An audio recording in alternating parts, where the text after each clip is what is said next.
à la même période de l'année.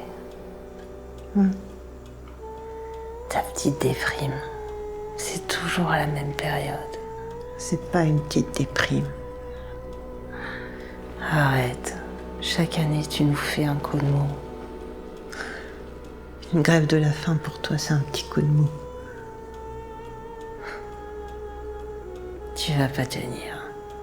Dans 48 heures, t'auras les crocs.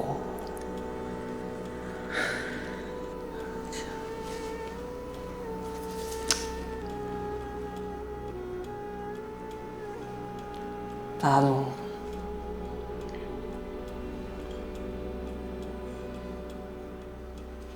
Ça va? Tu veux m'en parler? Je veux juste que ça s'arrête. On a déjà parlé de ça.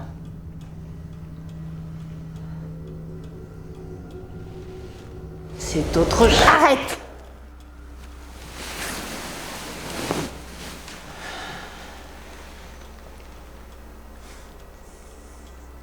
C'est la petite bourgeoise de l'autre soir.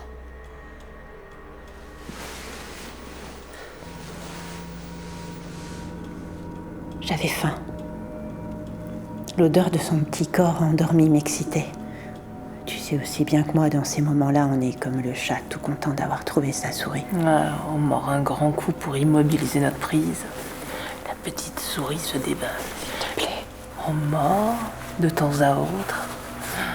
Quand on sent que notre petite souris s'abandonne un peu trop rapidement, au contraire, si elle se débat un peu trop vigoureusement, de peur qu'elle se carapate. Moi, j'ai un petit estomac. Je suce jamais jusqu'au bout. Ah, tu me dégoûtes. Je veux plus, je peux plus. T'es devenue végane? Hé, bon sang. Pardon.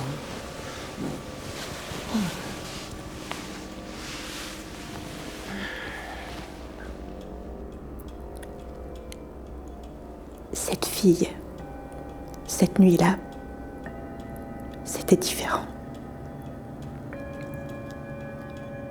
Je crois qu'elle a brisé quelque chose en moi à jamais.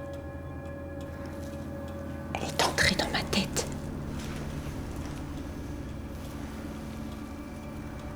Qu'est-ce qui s'est passé?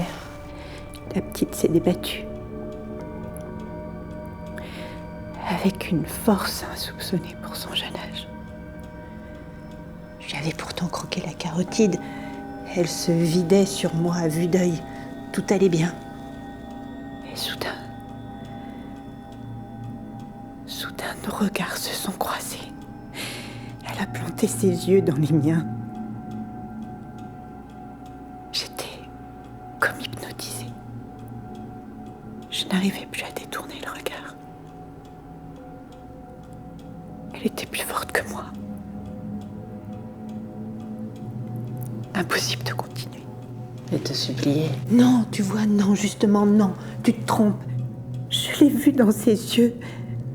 C'était presque un soulagement. Une joie de partir enfin de ce monde. Presque comme si elle me disait merci. Tu dois me croire. Je t'en supplie. Adèle, je te jure, je l'ai vu de mes yeux. Cette gamine me disait merci.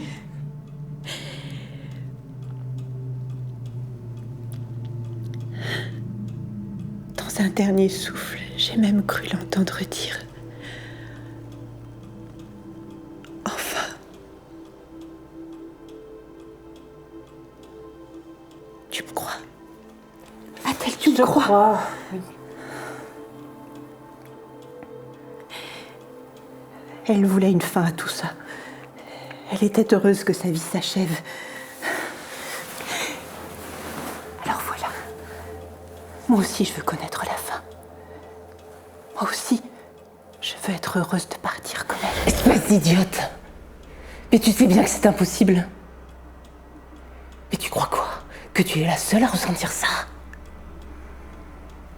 Pourquoi crois-tu que je passe mes journées à endormir mon cerveau à grandes rasades d'absinthe et à fumer de l'opium?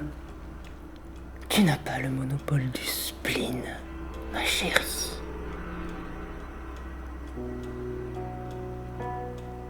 Moi aussi, j'ai plus d'une fois tenté le diable en franchissant le seuil de notre demeure en plein jour. 1000 fois, je me suis dit, mais quel plaisir extrême ce serait de boire un verre en terrasse, de marcher, simplement marcher jusqu'à l'épuisement de mon corps, le long d'une plage ensoleillée ou sur un chemin de montagne, me rouler dans l'herbe et embrasser la beauté d'un corps nu à pleines lèvres, mordiller juste pour rire, frissonner, mordiller mais sans mordre vraiment. Combien de fois je me suis dit que ça devait être délicieux de sentir son corps vieillir, sentir le passage du temps, sentir une fin qui approche, sentir l'urgence de vivre, l'urgence d'aimer. Mais tu crois quoi? Que tu es la seule à ressentir tout ça.